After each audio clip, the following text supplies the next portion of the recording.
which is the question and answer session. For the purpose of the question and answer session, may we have slips of papers being sent over here so that we may pose these questions, as well as those of you who are interested in asking questions directly to Dr. Zakir Naik. There are 2 mics that have been provided in the auditorium. You have one in the ladies section, and sisters who are keen on asking questions to Dr. Zakir Naik may pose questions to him on the mic over there. And we have one over here right in the front next to the stage, and members of the gents audience who wish to ask questions may also do so. Let me briefly tell you what should be the guidelines that we would like to observe during the question and answer session so that we derive maximum benefit. One person at a time would be allowed to ask a question. If you have more than one questions, please await your turn at the end of the queue so that when your chance comes, you can ask your second question.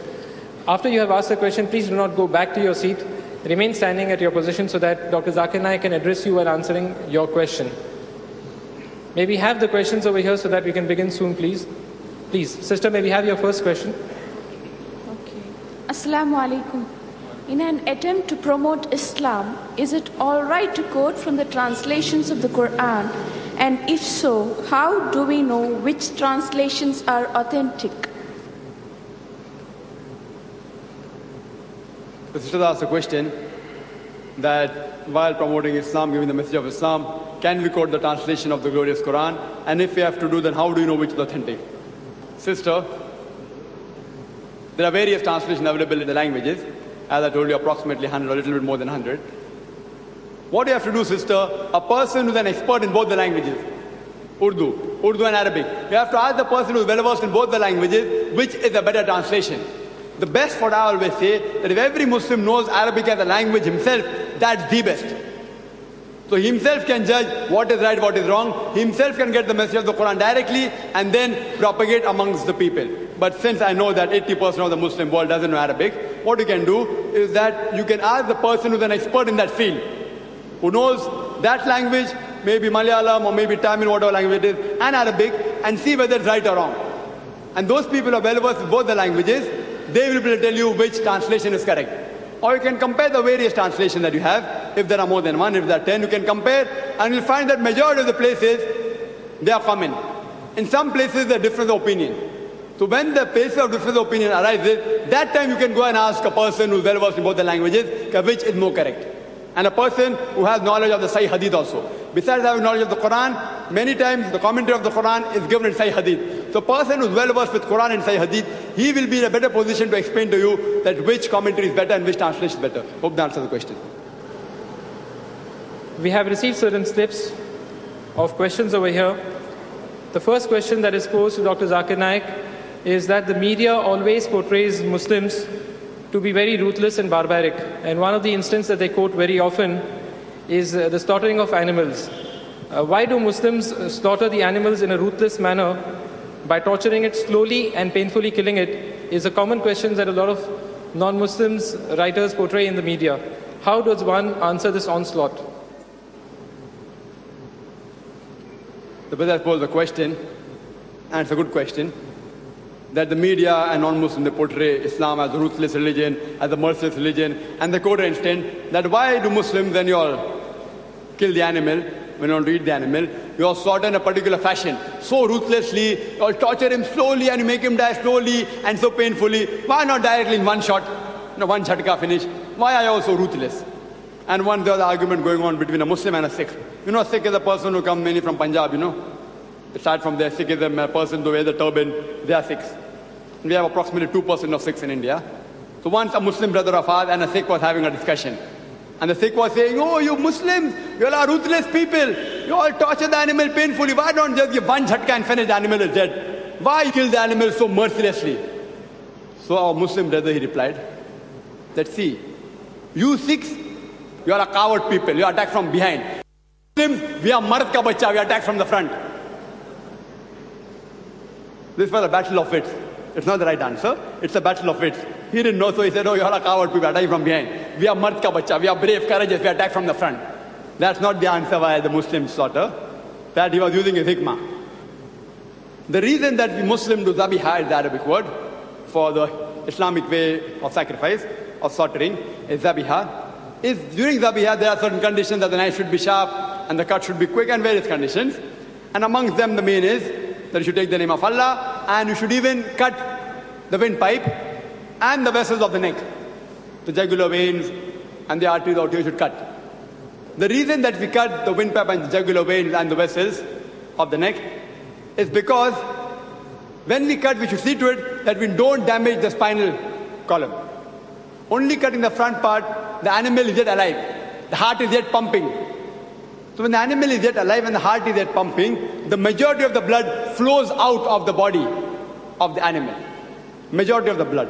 The reason that we want the blood to flow out of the animal's body is because today's science tells us that blood is a very good media of germ, bacteria and toxins. And if we have this blood along with the meat, there are high chances that you may get various diseases. So we Muslims, we are hygienic people. That's the reason when we slaughter in the Islamic fashion. And besides that, meat, which is slaughtered by the Islamic way of zabiha, remains fresh for a longer time. Remains fresh for a longer time as compared to meat by jhatka, directly with the one shot or by stunning or letting the blood remain. Because blood is a good media of germ and bacteria, the meat can get rotten very fast. So it remains fresh for a longer time. And besides that, if you analyze, it's a misconception that the animal feels pain. Because when we do zabiha, when we slaughter and we cut the vessels of the neck, the blood supply which goes to the nerve which is responsible for feeling of the pain, that blood supply is cut off. So the animal does not feel pain. The blood supply going to the nerve which is responsible for feeling of pain is severe, so the animal does not feel pain. I do know that the animal kicks and writhers, but the kicking and writhing is due to the gush or flow of blood. It is not due to pain. In fact, on the other hand, in stunning, when you hit the animal hard, the animal feels tremendous pain. Here it's a quick cut and the blood supply to the nerve going is severe and the animal does not feel pain. He dies after a few minutes, 3-4 minutes, but it's not torture to death. In stunning, very often the animal dies after 5 minutes, very often. Sometimes may die on the spot, but very often even that animal also shivers. But in the zabiya method, he does not feel pain. Even in stunning directly also if he dies, yet it is more inhuman than the Islamic method in which the blood flows out, germ and bacteria is less, the meat remains fresh for a longer time, and the animal does not. Maybe have the next question, please. Assalamu alaikum. I'm Junaida from Mangalore.